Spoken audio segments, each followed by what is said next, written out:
Bismillahirrahmanirrahim. Assalamualaikum warahmatullahi wabarakatuh. Alhamdulillahilladzi hadana li hadza wa ma kunna linahtadiya laula an hadanallah. Asyhadu an la ilaha illallah wa asyhadu anna Muhammadan abduhu wa rasuluhu la nabiyya wa la rasula ba'dah. Rabbi shrah li sadri wa yassir li amri wahlul 'uqdatam min lisani yafqahu qawli. Allahumma ya mu'allima Musa alimna wa ya mufahhima Sulaiman fahimna.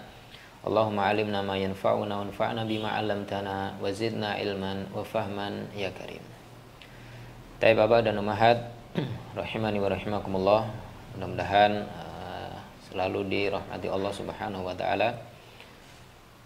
Pada pertemuan kali ini kita akan coba bahas bersama bagaimana kita nanti mengajarkan kita ajarkan kepada anak-anak kita rukun Islam di mana rukun Islam ini merupakan sesuatu yang sangat penting sesuatu yang sangat penting dalam agama kita. Dan nanti anak-anak solih dan solihah nanti silakan bisa dipastikan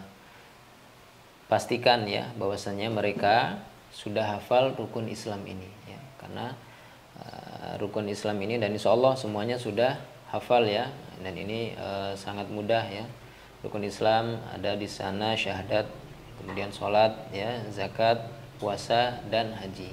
Ini nanti 5 rukun Islam ini harus dihafalkan oleh anak-anak solih dan solihah semua Kita tanamkan kepada anak-anak kita 5 rukun Islam ini.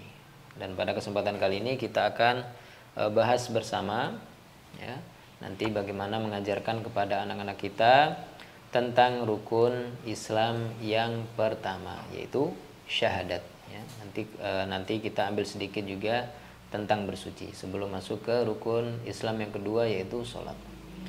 Baik Bapak dan Ummahat yang mudah-mudahan dirahmati Allah Subhanahu wa taala.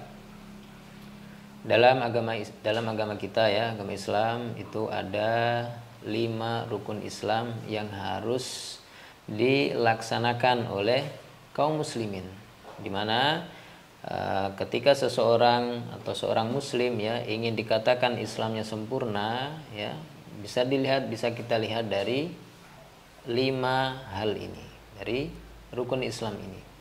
Ketika ada seorang muslim yang sudah melakukan syahadat, kemudian sholat, kemudian zakat, puasa dan berhaji, maka insya Allah Islamnya Islam sempurna bukan hanya Islam nama saja. Tapi nanti ketika kita lihat ada seorang muslim itu yang dia syahadat sudah, kemudian sholat sudah, kemudian zakat sudah, tapi tidak mau berpuasa. Nah, maka seorang tersebut tidak bisa kita katakan bahwasanya seorang tersebut adalah seorang muslim karena dia tidak mau melakukan salah satu dari 5 rukun Islam ini. Taib Abah dan Ummahat rahimani wa rahimakumullah. Rasulullah sallallahu alaihi wasallam bersabda innal islama buniya ala khamsin, syahadati alla ilaha illallah wa iqamis shalah wa ita'iz zakah wasiyami Ramadan wa hajjil baiti, atau dalam riwayat lain wa hajjil baiti man istata'a ilaihi sabila. Taib. Nah, di sini dijelaskan dari sinilah kita mengetahui bahwasanya rukun Islam itu ada 5. Sudah dijelaskan oleh Nabi kita Nabi Muhammad sallallahu alaihi wasallam. Taib. Nah, kemudian yang untuk rukun Islam yang pertama di sini ada syahadat. Taib. Syahadat sendiri Abah dan Ummahat, syahadat sendiri itu ada 2 bagian ada 2 bagian. Asyhadu an la ilaha illallah wa asyhadu anna Muhammadan Rasulullah. Nah, ini kita sampaikan kepada anak-anak kita bahwasanya syahadat itu ada 2 bagian. Yang pertama, kesaksian bahwasanya tiada Tuhan selain Allah Subhanahu wa taala, dan juga yang kedua wa asyhadu anna Muhammadan Rasulullah, dan kesaksian bahwasanya Nabi Muhammad adalah utusan Allah. Nah, ini bagian ya dari syahadat, bagian dari syahadatnya. Di sana ada an-nafyu wal itsbat ya, ada peniadaan dan juga al-itsbat atau penetapan ya, meniadakan bahwasanya tiada Tuhan yang berhak disembah selain Allah, kemudian itsbat menetapkan ya bahwasanya hanya Allah Subhanahu wa taala yang harus kita sembah ya, yang harus kita sembah. Taib itu untuk syahadat ya, dalam syahadat ada dua bagian. Taib. Kemudian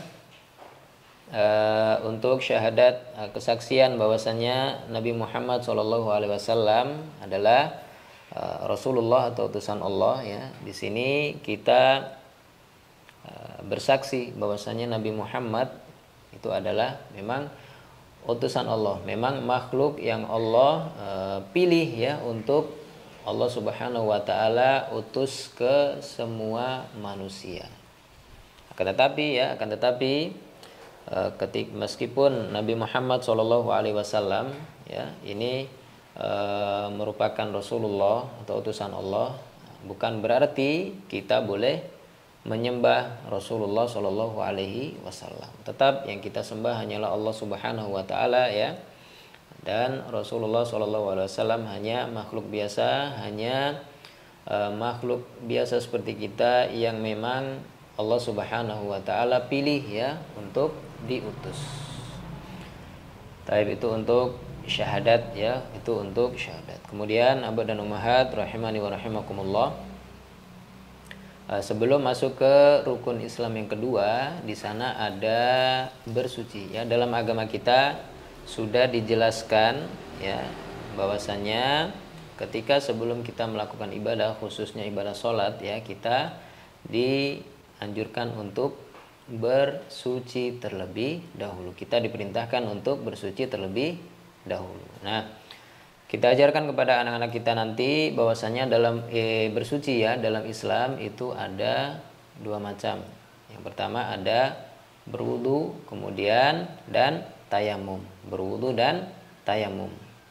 Tapi yang perlu digarisbawahi ya bahwasanya bersuci di sini adalah bersuci dari hadas kecil saja ya.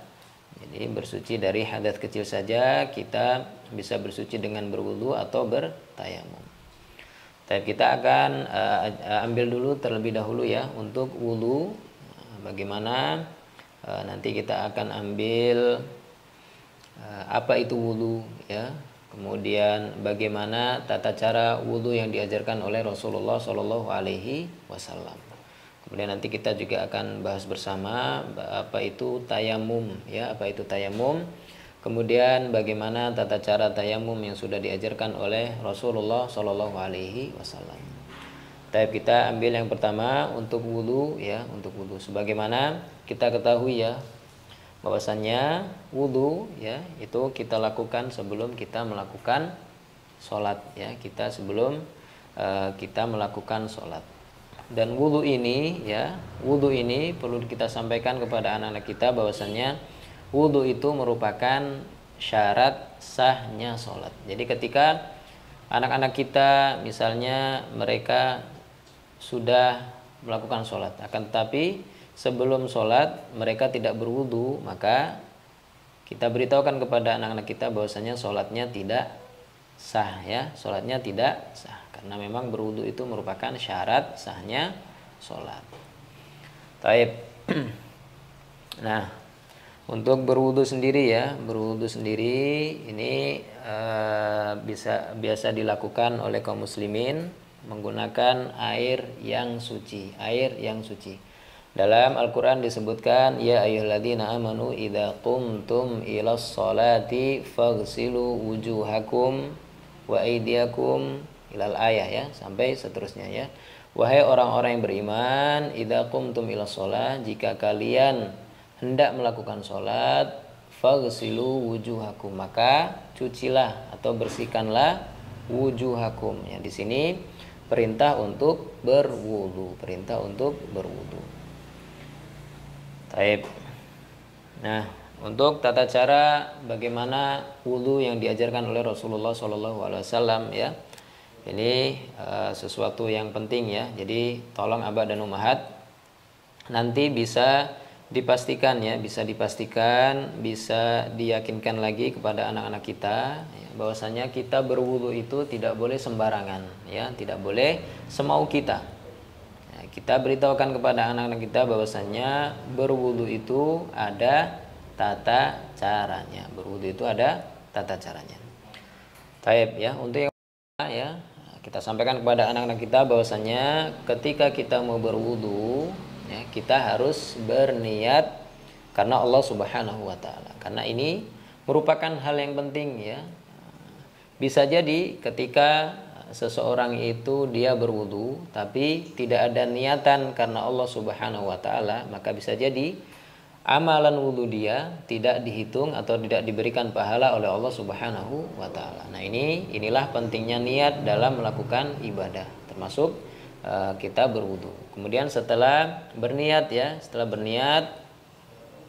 kita yakinkan ya, kita beritahu anak-anak kita bahwasanya setelah berniat kita mengucap bismillah ya.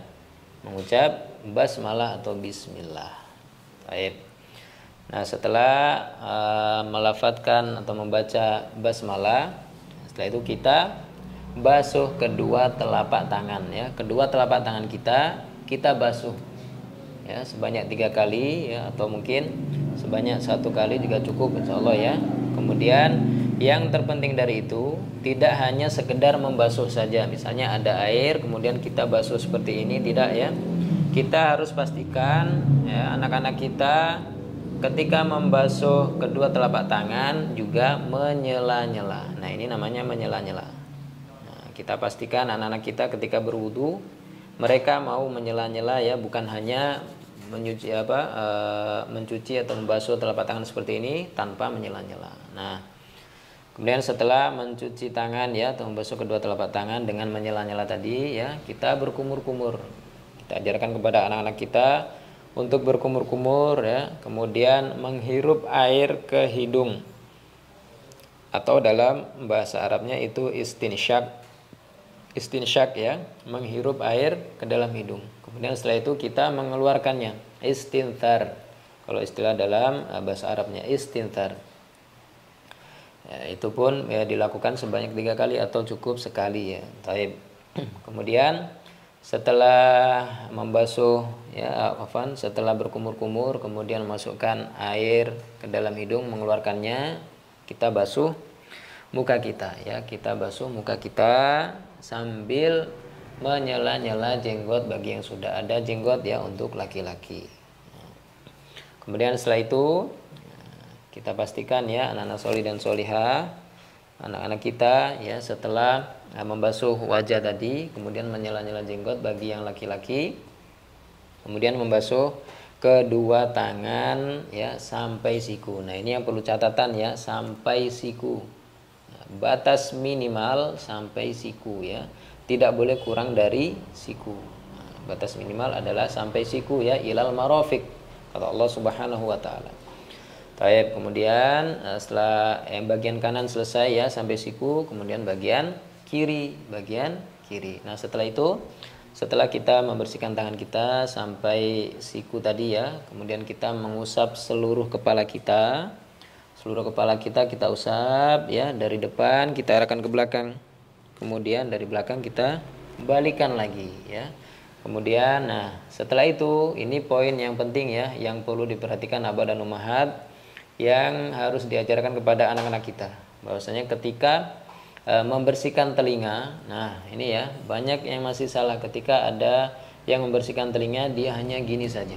Nah, ini kurang benar ya, yang diajarkan oleh Rasulullah SAW, membersihkan telinga dengan memasukkan jari telunjuk ke dalam lubang telinga kita.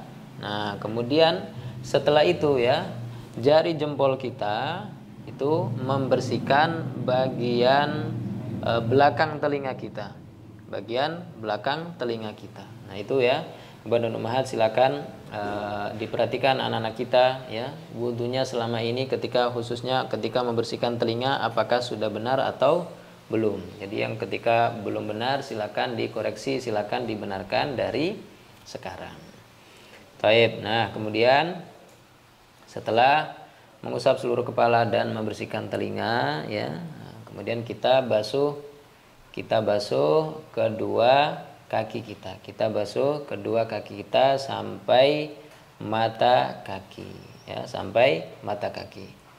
Kemudian yang tidak kalah penting, ya, kita pastikan kepada anak-anak solih dan solihah semua, ya, kita pastikan bahwasanya kita berwudu itu harus tertib, harus berurutan, ya, tidak boleh loncat, tidak boleh kita dahulukan yang akhir atau akhirkan yang dahulu, ya, harus berurutan dari tadi membersihkan atau membasuh, ya, membasuh kedua telapak tangan sampai membasuh kedua kaki kita harus tertib. Kemudian yang terakhir di situ ada berdoa. Di situ ada berdoa yang dimana ini, ya, doa yang diajarkan oleh Nabi Muhammad SAW. Asyhadu an la ilaha illallah wahdahu la syarikalah wa asyhadu anna Muhammadan abduhu wa rasuluhu. Allahumma ja'alni minat tawwabin wa ja'alni minal mutatahhirin. Itu tata cara berwudu yang harus kita ajarkan kepada anak-anak kita.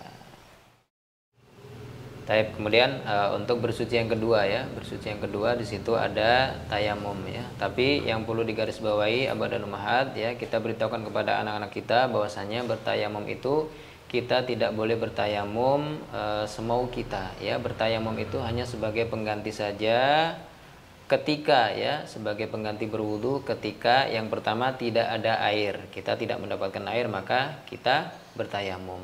Nah, kemudian sebab yang kedua, ya, ketika kita sakit, yang dimana ketika kita menyentuh air, ya, dikhawatirkan sakit kita tambah parah atau bahkan bisa sampai meninggal dunia. Maka dua sebab ini kita boleh untuk bertayamum. Taib. Nah, untuk tata caranya, ya, abad dan ummahat, tata caranya yang diajarkan oleh Rasulullah SAW, ya. Tentunya yang pertama kita berniat dalam hati kita, ya, berniat dalam hati kita untuk bertayamum.